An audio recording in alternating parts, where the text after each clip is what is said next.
Salve, salve, pessoal! Estamos no ar, estamos juntos nessa sexta-feira. De um respiro, né? De um certo alívio do torcedor do Fluminense, que venceu o Cerro Porteño por 2-1. Não jogou bem, mas venceu. Nesse caso, claro que a vitória era muito importante, porque classificou o Fluminense com antecedência e garantido do primeiro lugar. No Grupo A já está nas oitavas de final, com o triunfo, chegou a 11 pontos, e o Fluminense agora é um dos 10 classificados na Libertadores. Pois é, e o Fernando Diniz, na entrevista coletiva, falou sobre a crise de desempenho, falou sobre a pressão, sobre os protestos que chegaram a ele, claro, antes da partida, antes desse triunfo, comentou isso tudo e tentou amenizar um pouquinho a situação. Será que ele convenceu ou não? Vem comigo.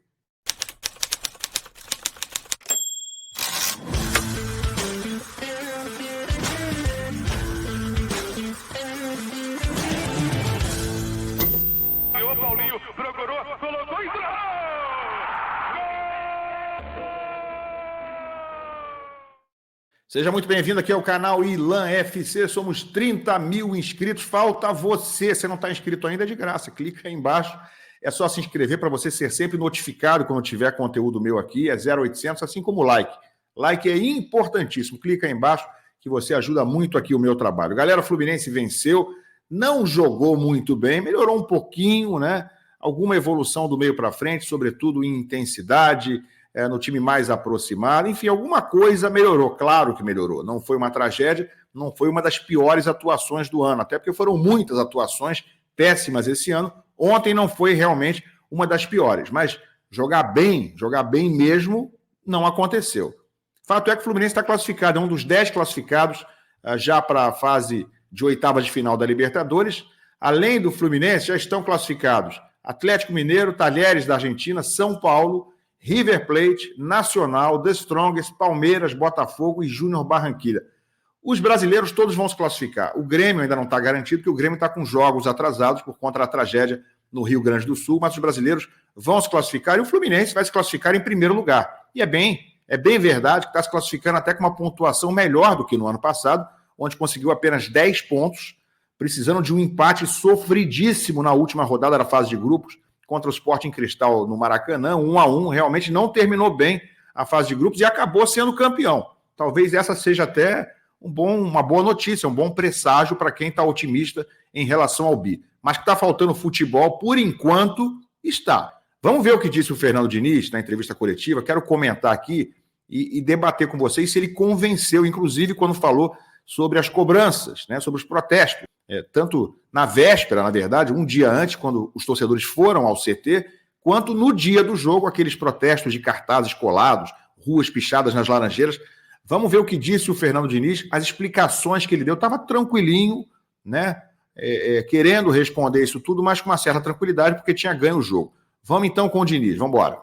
Então, assim, tem muita coisa que a gente vai colocando tudo dentro de uma panela e mexendo e achando que tudo está ruim.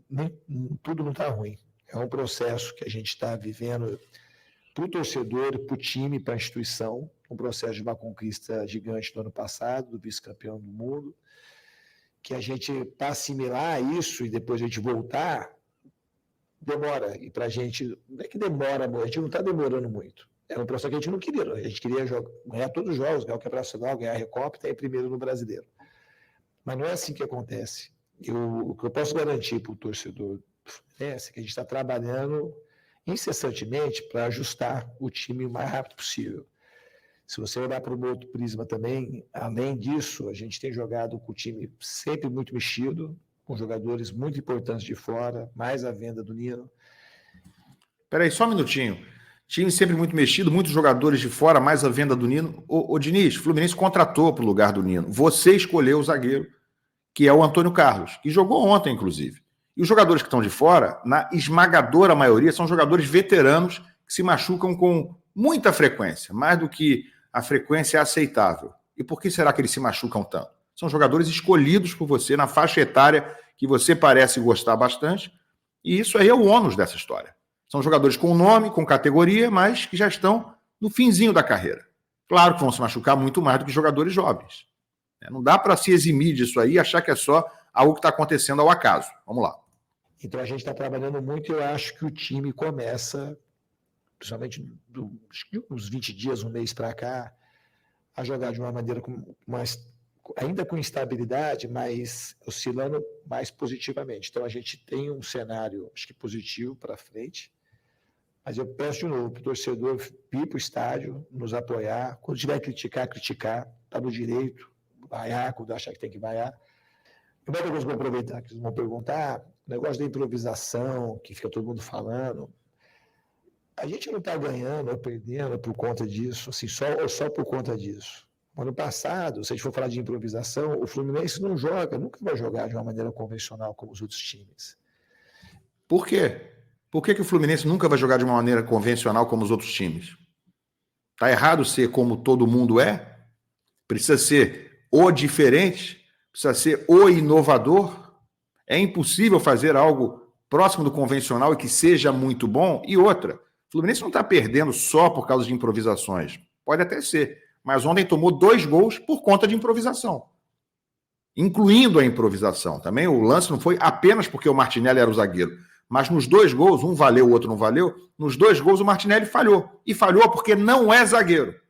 Simplesmente, porque não é zagueiro. Fosse um zagueiro ali, acho que os 2 gols não teriam saído. Acho que nenhum dos 2 teria saído, inclusive. Tá? Vamos seguir. Eu vou dar um dado para vocês de realidade, para você divulgar uma coisa para informar mais a opinião do torcedor do que deformar. Talvez a maior improvisação desse ano, que você vai falar assim, como é que pode jogar assim o André e o Martinelli na zaga? Teve muitos jogos, lá 5. Eles jogaram no total 186 minutos, os 2 como zagueiro.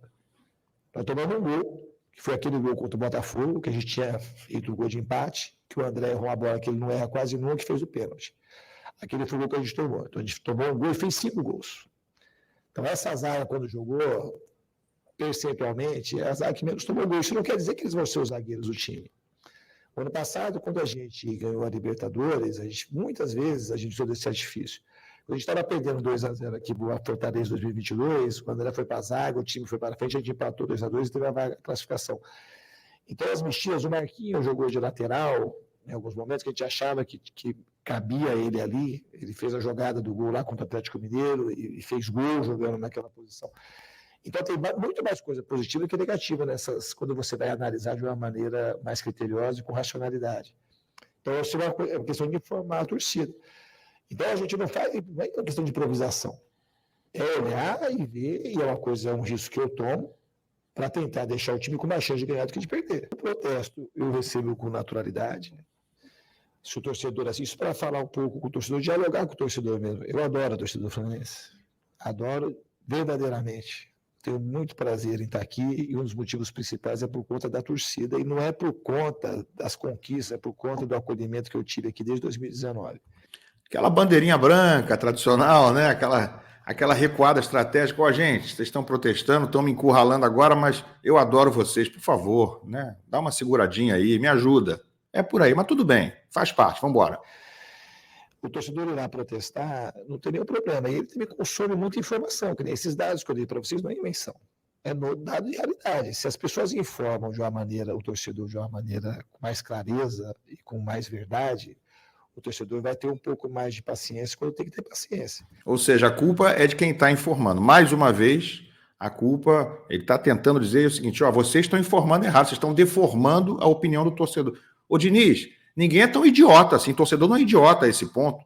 Já o que o Ilan falou, o que o fulano falou, o que o Beltrano falou, é tudo verdade e eu sou um idiota e sou teleguiado. Não, as informações estão aí para todo mundo ver. O scout dos jogos, os números, as estatísticas, né? Quanta posse de bola, quantas finalizações, quando o time não finaliza nunca, quando ganha de 1-0 do Colo-Colo, finalizando 4 vezes contra 24 do adversário, aí você não diz que o placar foi injusto, né? Que foi uma vitória que caiu do céu, e você acha que o torcedor simplesmente não viu o jogo e não tem à disposição dele os números para tirar suas próprias conclusões? É a imprensa, é o influenciador que está deformando a opinião do torcedor, é ele que está jogando o torcedor contra você? Você realmente acha isso? Que é todo mundo tão influenciável a esse ponto? Sou eu que estou aqui teleguiando que as pessoas vão achar ou não vão achar? Pelo amor de Deus, né, Diniz? Você está subestimando a inteligência do torcedor, mas vamos embora. Se a gente vai colocando uma coisa e mexendo e colocando desinformação dentro, o torcedor vai sendo levado porque ele é emoção e está tudo certo. Então, antes eles foram lá e fizeram um protesto, mas foi um protesto também, não foi nada agressivo, conversaram de uma maneira extremamente assim, rígida, mas educada e apoiando o time. E eu estou aqui para receber crítica, eu tenho que receber crítica. Eu acolho muito bem a crítica do torcedor. Não parece sempre, não, né? Não está querendo transferir a responsabilidade dessa crítica para terceiros, né? O Diniz parece esquecer que os torcedores estão vendo o jogo. Não precisa de informações, não precisa nem ler scout, não precisa nem estatística, não precisa nem ouvir a opinião de A, B ou C. Quem está assistindo aos jogos do Fluminense, basta assistir para ver o que o time não está fazendo esse ano. Para ver como caiu de produção, para ver como caiu o nível, como baixou o sarrafo do time campeão da Libertadores. É muito simples, é só assistir aos jogos, Diniz. Não precisa muita coisa não, cara. Vamos lá. Eu acho que o momento, a mudança de energia, eu acho que ela está acontecendo. Não é que é uma coisa que vai acontecer. A gente, nos momentos que a gente de descida, como esse, que os times se provam, as pessoas também se provam, eu acho que esse momento está tirando o melhor do Fluminense, não o pior. A gente está procurando se juntar cada vez mais, se unir, trabalhar mais para entregar mais. Tudo por aqui, para a torcida poder se alegrar com bons resultados e um jogo bonito. Em relação a vaia, parte da torcida vaia, isso é super normal para mim. A torcida me vaiar não é uma coisa, eu quero ser vaiado, eu não quero ser vaiado, mas eu tenho cada vez mais entendimento que eu estou aqui também para ser vaiado. Então, se você faz uma mudança e tal, o que todo mundo quer ganhar, e se ganha é legal. Mas não tem muito raciocínio se ganhou, se teve coerência a mudança em si, ou o jeito de jogar. E quando perde, está tudo ruim. Então, se você perde e não troca, não faz nada diferente. Se você perde, se você troca e perde, é que você está inventando. Então, assim, não tem muito prova. Você tem que ter convicção e procurar fazer o melhor possível. Eu faço as coisas segundo as minhas convicções, mas sempre para prestar um serviço de qualidade, no caso de hoje, para os jogadores e para o torcedor do Fluminense. Ninguém está duvidando da intenção do Diniz. Eu, pelo menos, não duvido da intenção de que ele faz tudo para melhorar, que ele quer o melhor para o time. É óbvio isso aí. Né? A questão é que você pode tentar fazer o melhor e errar ainda assim. A questão é que você pode tentar fazer o melhor e ter ideias esdrúxulas. Querer inventar em excesso, querer botar jogador fora de posição, querer buscar soluções que são completamente fora do que é lógico. É isso. Né? Você pode querer fazer o melhor e errar. E no meio disso tudo, se você quiser ter um olhar positivo, a gente teve a volta do Alexander, que teve o problema, mas teve acolhimento e ele já estava melhorando. Teve arrependimento verdadeiro, ele volta, está cada vez voltando mais a ser o Alexander que encantou a torcida o ano passado. Teve a estreia, de fato, do Cauã Elias contra o São Paulo, que fez um grande jogo contra um time pesado, uma zaga sul-americana do Alan Franco e o Arboleda. Concordo. Duas boas notícias, duas verdades ditas pelo Fernando Diniz. Cauã Elias e Alexander. Né? Cauã Elias ainda devagarinho, o Alexander começando a melhorar a olhos vistos. Duas ótimas novidades nas últimas semanas. Xerém, né, Diniz? Xerém, quem diria? Hoje o Antônio Carlos, como o jogo do São Paulo, fez um bom jogo.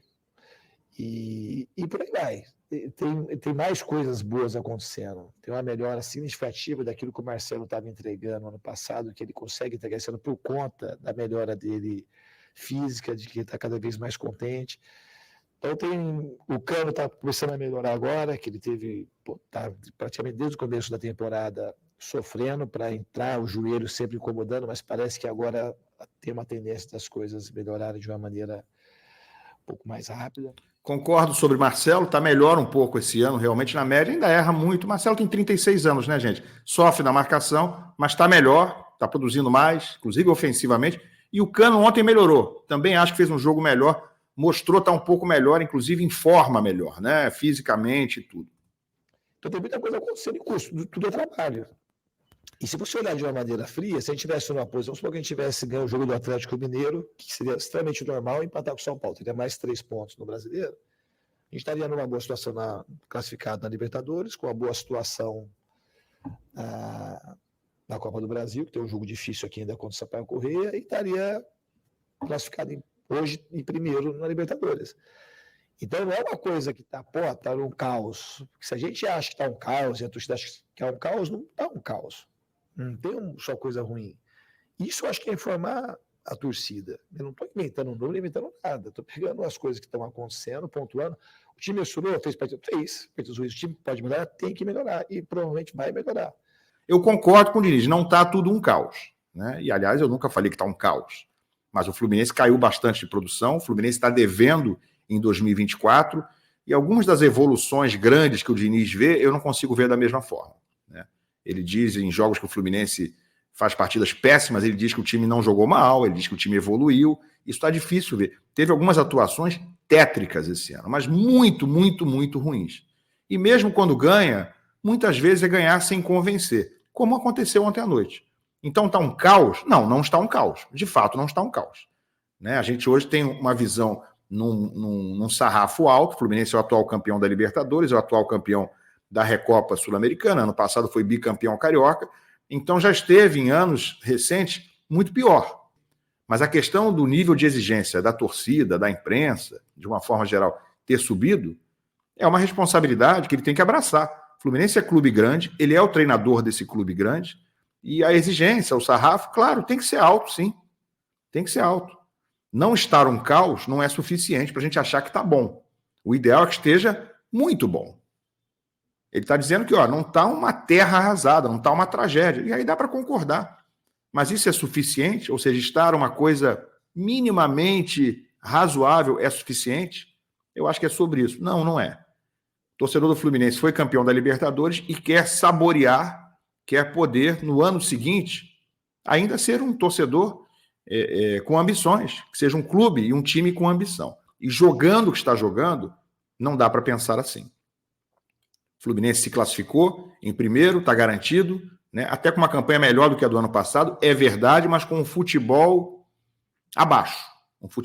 Então vai ter que virar muito essa lógica a partir das oitavas de final. Pode ser que aconteça, com a chegada do Thiago Silva, com a volta do André, de alguns outros titulares, e com a melhora, talvez, da forma física de outros que não estão rendendo tanto assim, e com a mescla de Xerém, né, Diniz? Cauã Elias, você falou aí, Alexander. Quem sabe você comece a abrir a cabeça. Será que o John Kennedy agora vai voltar a ser o que foi ano passado? Realmente não está rendendo muita coisa ainda. Com essa mescla aí, com o Fluminense mudando a postura e realmente sendo um time mais competitivo a partir das oitavas, quem sabe, né, o que hoje parece muito improvável, quem sabe não acontece o bicampeonato. E aí, o que você acha das declarações do Diniz? O que você achou? Qual é a sua expectativa para o restante da temporada? Bota aqui embaixo seu comentário, mas, sobretudo, deixa o like e se inscreve aqui no canal, tá bom? A gente se vê mais tarde. Um grande abraço. Valeu.